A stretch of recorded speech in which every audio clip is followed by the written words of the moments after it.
I'm not really concerned about agriculture from the American point of view. I don't see any of the products that we make for domestic consumption really seeing significant shifts. Most of our supply chains, in terms of the equipment and the labor and the inputs, whether it's fertilizer, pesticide, whatever, that's all done within North America for the most part.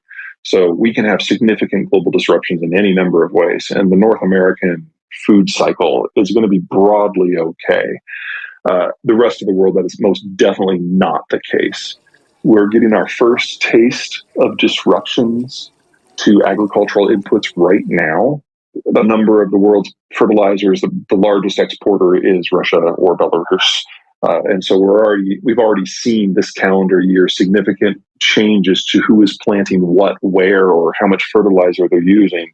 And when we get to our first good harvest forecast in September, we'll have an idea of just how low global yields are going to be relative to what we think of as normal. We don't have to wait too much longer to find out about that. And this is the start then of a significant calorie deficit on a global basis. Not in North America, probably not in the Western Hemisphere writ large, because that area is broadly self-sufficient and immune to what's going on in the Eastern Hemisphere. But we're looking at input shortages, we're looking at energy shortages, we're looking at capital shortages.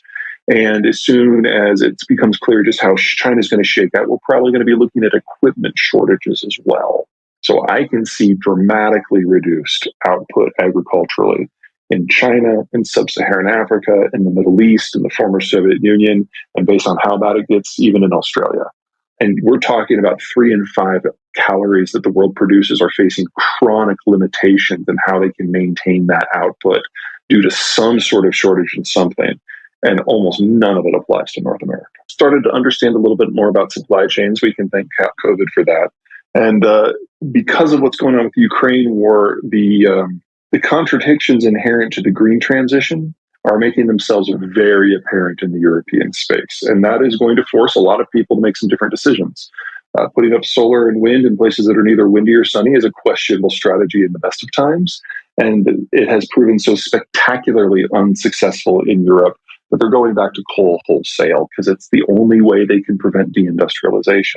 But people have not gotten used to going down a level to a little bit more base mechanics that allow modern society to exist. We all understand instinctually that you need iron ore to make steel, but we don't really process where that comes from or what that looks like. And whether it's steel or lithium or copper or zinc or any of the others, they are concentrated in terms of their production zones and their processing zones more so than oil is. And so it is very easy for me to imagine a dozen scenarios off the top of my head where the world loses access to one or more of these materials and how that cascades then through all the other economic sectors, first in manufacturing and then going into transport and agriculture very quickly.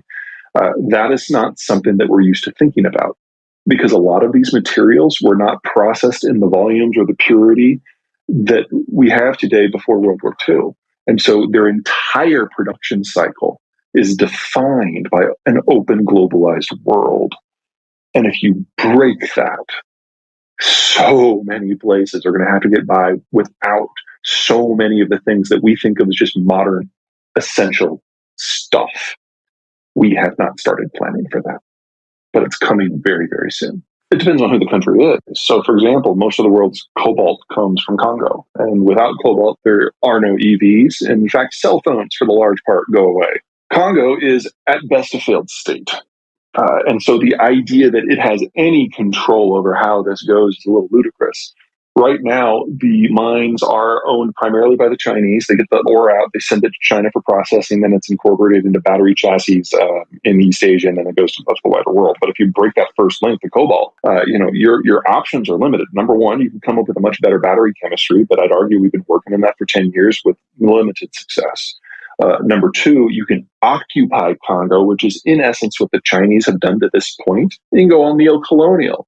I would like to think that there would be an ethics conversation to be held at that point. Or number three, you can just go without and kiss that aspect of the green transition completely goodbye. And we're going to have some version of this conversation about each and every one of these materials. Most of them are not as physically concentrated in their production like cobalt. For example, iron ore primarily comes from two countries, Australia, and Brazil. But to think that all of these changes can cascade through and production and transport of the material and the intermediate products is just going to be unaffected, that's some optimistic thinking. The first three books are more or less about the rise and the fall of great powers. So Accidental Superpowers talks about the crises that are going to erupt because of deglobalization and depopulation, and then the issues that Americans are most likely not to notice.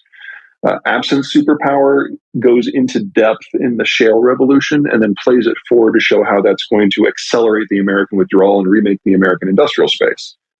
Disunited Nations is on the backside of deglobalization. It's about how the countries that we think of as the future, your Brazils, your Russias, your Chinas, came to occupy that place in our mind, and how in a deglobalized world, collapse is one of the less dire outcomes for them, and instead presenting the country like France and Japan that actually will dominate the human conditions in the future. So all of these are about countries rising and falling in these changed circumstances.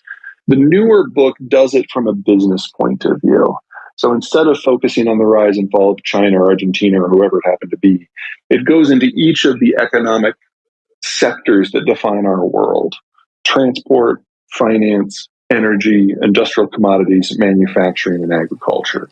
Shows us how we got to this interconnected world and what that meant, how that changed space, how that changed investment opportunities, and then how everything is going to turn inside out as globalization breaks down and depopulation really drives us forward. It's different lessons for different sectors in different regions. There's a lot of stories to tell, and it's making a bit of a mess in government circles right now. Let's start with the biggest concern. I don't see our narcissism and our political debates as being a geopolitical limiting factor in terms of our power projection or our future power. It absolutely limits what we're willing to consider, but it doesn't actually get to the core of what allows us to be us, for better or for ill. So, for example, 20 years ago when 9/11 happened, we were relatively unified as a country. We were coming off to the 90s, which we thought of as a great decade. And despite the back and forth between the Democrats and the Republicans early in the W administration, we were talking about constructive things. Pre-social media, that helped.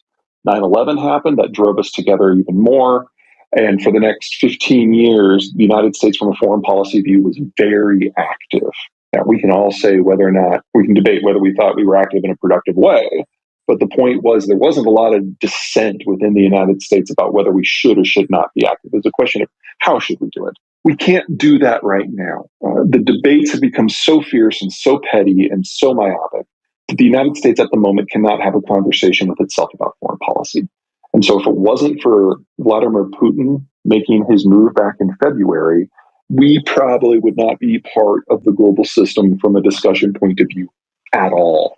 I don't care what the rhetoric out of the West says. We just wouldn't have had the bandwidth because we're all absorbed with everything that's happening domestically.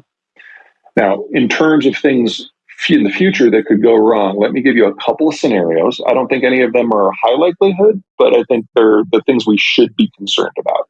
So first, short term, we're facing a capital crunch. We're facing an economic transition. We know that we need to double the size of the industrial plant. That can go wrong in two ways. Number one, the government can get in the way, and I do have some concerns about the Biden administration. The Biden administration is treating every problem with supply chains and inflation and taxes as if it were purely a demand issue, and that is not the case. Primarily, these are now supply issues. The chains are breaking down, interruptions to energy flows around the world, a decade loss of investment capital across the entire energy space, and a global agricultural system that is so precariously balanced. The way you solve these issues is with investment in new supply. And the Biden administration seems pathologically, almost ideologically opposed to even considering that as an option. Instead, they're taking steps to increase demand, which in a supply chain stressed inflationary environment is guaranteed to make every single problem that he says he wants to fix worse. I normally try not to criticize political leaders until they've done something so monumentally dumb that they can't come back. And I am worried that the Biden administration is approaching my threshold for that very, very quickly. And if we fail to build out the requisite supply systems to fix these issues, we will have high inflation for a lot more than 5 years.